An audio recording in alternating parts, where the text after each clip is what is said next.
Hello বন্ধুরা, অনেক দিন পরে তোমাদের সঙ্গে আর নতুন একটা ভিডিও শেয়ার করছি। ভিডিওটা ভীষণ ভীষণ কাজের। আমরা কারি পাতা খাই, কারি পাতা আমাদের স্কিন থেকে, চুল থেকে ভীষণ উপকার করে। কিন্তু অনেকের বাড়িতে গাছ নেই। কারি পাতা কোথা থেকে অ্যারেঞ্জ করলো বা কিনে আনলো, কিন্তু সেটা সংরক্ষণ করে রাখতে হবে অনেক দিন চলার জন্য। তো সেই সংরক্ষণ করার পদ্ধতিটাই আমি আপনাদের সঙ্গে শেয়ার করছি।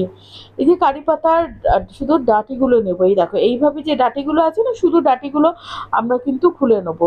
কোনো রকম ডাল নেব না, ডাঁটিগুলো তোমরা যে যত কারি পাতা সংরক্ষণ করতে চাও, তো তারা সমস্ত কারি পাতা থেকে এই যে ডাঁটি সমেত কিন্তু পাতা ছিঁড়বে। এক একটা পাতা কিন্তু কখনোই খুলবে না, ডাঁটি সমেতই খুলবে, ঠিক আছে? আর একটা কথা, কারি পাতা কখনো জলে ধোবে না, শুকনো অবস্থায় রাখবে। আর দ্বিতীয় কথা হচ্ছে, এইটা সংরক্ষণ তোমরা 15 থেকে 20 দিন তো খুব ভালোভাবে করতে পারবে। যদি তোমরা একটু কেয়ারফুল থাকো তাহলে আরো বেশি দিন করতে পারবে। তো সেটা কি কেয়ারফুল আমি তোমাদের বলছি। এই যে দেখো, আমি অ্যালুমিনিয়াম ফয়েল নিয়েছি। আচ্ছা, তোমাদের কাছে যদি ফয়েল না থাকে এটা বলতে পারো। তো সেক্ষেত্রে তোমরা ক্লিন র্যাপ আছে না, ক্লিন র্যাপ দিয়ে তোমরা এটাকে তোমরা আটকে রাখতে পারো। এইভাবে তোমাদের ডাঁটির দিকটা পুরো মুড়ে নিতে হবে। মুড়ে মানে এমনভাবে করতে হবে যাতে কোনো রকম হাওয়া বাতাস ওই ডাঁটির মধ্যে না ঢোকে, ঠিক আছে?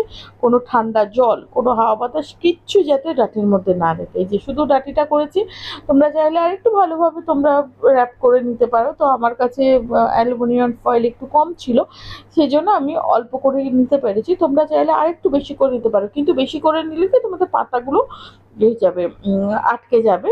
তো এইভাবে তোমরা নিয়ে পুরো পাতাটা রাখলে তোমরা মানে যতটা তোমরা সংরক্ষণ করতে চাও ততটাই তোমরা এইভাবে পাতাটা নিয়ে রাখলে। এবারে তোমরা কি করবে, হাতের কাছে তোমাদের সবার বাড়িতে খবরের কাগজ থাকে।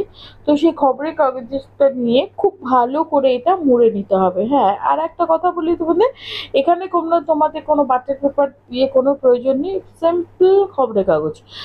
এবং এই খবরের কাগজটা তোমরা ঠিক আমি যে পদ্ধতিতে মুড়ছি না, ঠিক সেই পদ্ধতিতেই তোমরা কিন্তু মুড়বে, যাতে দেখবে যে পাতা যেন বাইরে বেরিয়ে না থাকে। পাতা যদি কোনো রকমের পাতা বাইরে বেরিয়ে থাকে তাহলে কিন্তু ওর থেকে কিন্তু জল লেগে পাতাগুলো নষ্ট হয়ে যাবে, ঠিক আছে? এইভাবে তোমরা মুড়ে রেখে দেবে। এবার মুড়ে রাখার পরে তোমরা কোনো এয়ার টাইট কন্টেনার নেবে, ঠিক আছে? আমার কাছে আছে আইসক্রিমের কৌটো। দেখো, আইসক্রিমের কৌটোটা কিন্তু সম্পূর্ণ এয়ার টাইট হয়। তো আইসক্রিমের কৌটোর মধ্যে আমি এইভাবে করে মুড়ে রেখে দেবো ফ্রিজে। এইভাবে তোমরা মুড়ে রাখবে। আর তোমরা যখন দেখবে যে কাগজটা, যদি তোমাদের ফ্রিজে কারেন্ট না থাকে, তো দেখবে যে কাগজটা ভিজে ভিজে আছে, সঙ্গে সঙ্গে তোমরা কিন্তু কাগজটা চেঞ্জ করে নেবে। এইটাই কি তোমাদের একটু খেয়াল রাখতে হবে। আর তোমাদের ভিতরে যদি দেখো কোনো পাতা একটু অন্যরকম হয়ে গেছে, তাহলে সে পাতাটা ফেলে দেবে। ব্যাস, এই দুটো যদি তোমরা সতর্ক থাকতে পারো তাহলে কিন্তু তোমরা কারি পাতা অনেক দিন সংরক্ষণ করতে পারবে। আজকের মতো টাটা।